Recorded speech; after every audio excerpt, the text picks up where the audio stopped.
Shalom Aleichem, Shavua Tov. This is Rabbi Kovacs, and Mishnah Yomi is continuing for the 23rd of Sivan, or the 12th of June, if you like. We are in the 5th chapter of Yoma at Mishnah Vav. Now, so far in chapter 5, we've seen the Kohen Gadol bring the Ketoret into the Kodesh Kodashim, and then bring the dam of the par, of the bull, into the Kodesh Kodashim, and sprinkle it there. And then he goes and gets the blood from the seer, from the goat, which was the Chatas Lashem, and does the same thing, and then he applies separately the dam of the par and the seer to the curtain outside the Kodesh Kodashim, and then to the Mizbeach HaZahav, and mixes them together and applies them to the inner Mizbeach, the golden Mizbeach as well. So here we are, chapter 5, Mishnah Vav. Hiza al Taharu Shel Mizbeach Sheva Pa'amim. And now he sprinkles this blood on the clean top of the Mizbeach. It's on the top of the golden Mizbeach inside the temple building 7 times.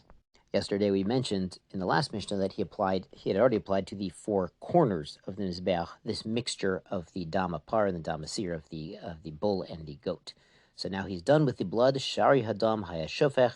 So now the leftover blood from the bull he spills out. Al yesod maravi shel Mizbeach chitzon. It's actually in the corner. It's the southwest corner of the outer Mizbeach, the large Mizbeach in the courtyard. He takes it outside to spill it there. V'shel Mizbeach chitzon. So when he's doing a blood application on the outside, so this was a blood application done on the inner Mizbeach, and then the leftovers get poured on the western corner of the base of the outer altar. But when he's doing a chatas outside, like a normal everyday chatas, so that goes on the south corner, the south side of the outer larger Mizbeach in the temple courtyard. Elu ve'elu.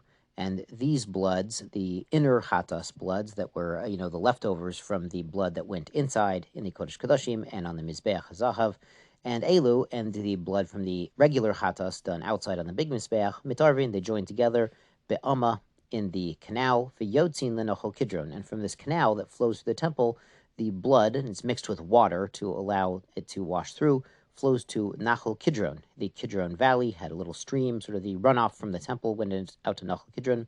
Nimkarin leganonim lezevel, and was sold to gardeners to use as garden fertilizer. Umoalin bo, and there was an isser of me'ila, of misuse or misappropriation of temple property still applied to this blood. So the gardeners who wanted to use this runoff bloody water would need to pay the temple for use, the benefit from this fertilizer. Now, on a deraisa level, on a biblical level, there's no me'ila anymore once the mitzvah is over, and once he's poured out the remainder of the blood, the mitzvah is over on a deraisa level, but on a rabbinical level, they still required paying the temple to use this bloody runoff as fertilizer. Now on to Mishnah Zion, the last Mishnah in this chapter. Kol ma'aseh Yom Kippurim, all of the mitzvot and the activities of Yom Kippur, ha'amor, al-seder, that are said in this order. Im hikdim ma'aseh lechaver, if the Kohen Gadol went out of order, did something early, lo asa klum, that doesn't count. You have to go in order.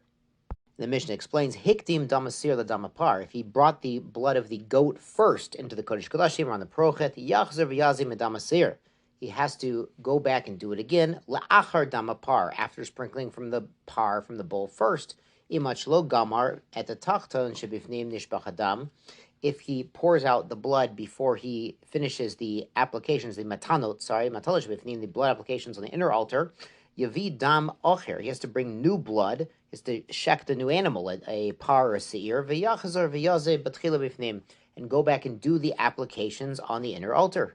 So when it says bifnim here, they mean bifnim in the Kodesh Kodashim, v'chen b'mizbeach hazahav, and the same applies on the golden mizbeach, b'hen b'cheichol, the same too in the temple building, that's talking about the blood applications on the prochet, v'chen b'mizbeach hazahav, and then the applications after that on the golden altar. Shekulan kapar bifnei asman, all of these different locations have their own element of kapara, of atonement. So they're all required separately and in this specific order. So they have to be done in this order. If not, he has to go back and do it in order. Rabbi Elazar b'Shimon Omrim, Rabbi Elazar b'Shimon disagreed. They say b'makom sheposak misham hu matchil. If he stops in a certain place, like he started doing an application of dam, and then he spilled the blood at that point, then he can shech the new animal and resume right at the place he stopped. So they hold that each hazah, each sprinkling, or each matana, each application is its own separate mitzvah. So if he's already done 3 sprinklings, so he resumes and does the rest of them, finishes off the set of 7 plus 1, and he's good to go at that point. He wouldn't have to start that set over. Yashar Kach Hachem and Sei gesund.